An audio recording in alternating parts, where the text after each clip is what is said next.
Al-Quran dengan panduan tanda tajwid berwarna akan diseragamkan. Kementerian Dalam Negeri KDN akan membangunkan Al-Quran Contoh sebagai panduan kepada syarikat penerbitan bagi mengeluarkan kitab suci umat Islam itu dalam masa terdekat. Bersempena sambutan Nuzul Al-Quran pada 17 Ramadan esok, wartawan Juliana Syari menyediakan laporan berikut.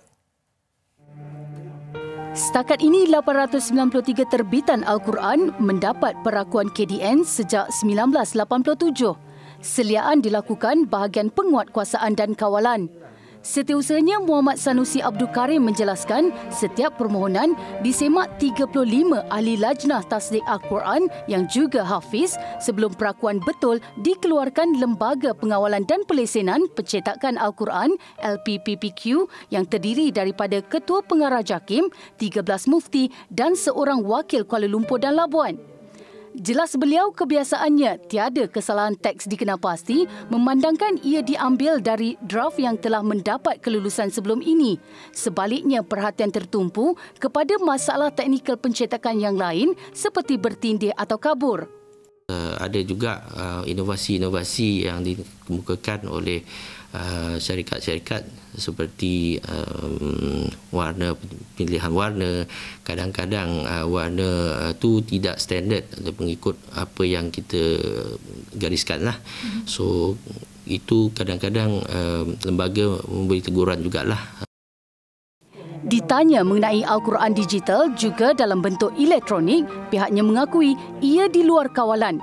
Oleh yang demikian, KDN menyarankan orang ramai menggunakan aplikasi Smart Quran yang telah melalui tapisan. Bagi mengelak kekeliruan juga bagi memartabatkan kesucian Al-Quran, KDN mengambil inisiatif untuk menghasilkan Al-Quran Contoh.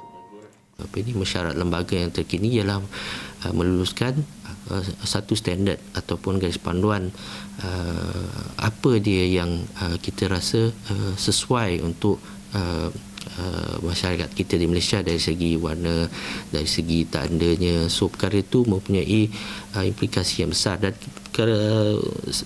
naskah standard ni atau garis panduan standard ni juga akan dilancarkan dalam minggu ni pada 21 hari bulan oleh Yang Berhormat Menteri Dalam Negeri lah.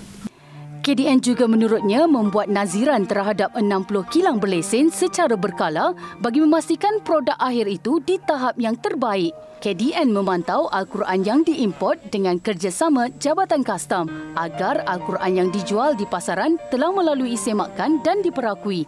Dari lebih 2,000 pemeriksaan dilakukan anggota penguatkuasa KDN di seluruh pintu masuk negara di setiap negeri dalam tempoh PKP tahun lalu, ke atas 210,000 bungkusan mendapati 1,913 Al-Quran yang diimport dirampas atas pelbagai kesalahan bernilai RM129,000 dan difahamkan dalam tempoh Ramadan ini permintaan ke atas Al-Quran diimport meningkat.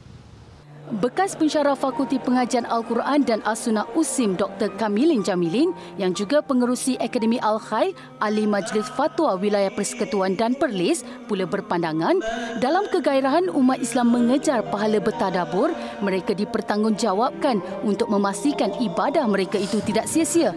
Malah amat dikesali jika bacaan itu menyimpang dari maksudnya.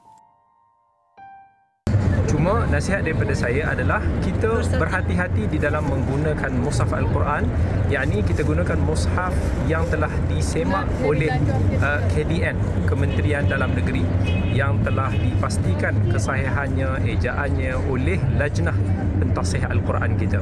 InsyaAllah dengan itu bacaan kita akan lebih selamat kerana mushaf tersebut berpandukan kepada Mujamma' Al-Malik Fahad, kilang Al-Quran di Madinah Al-Munawwarah ini.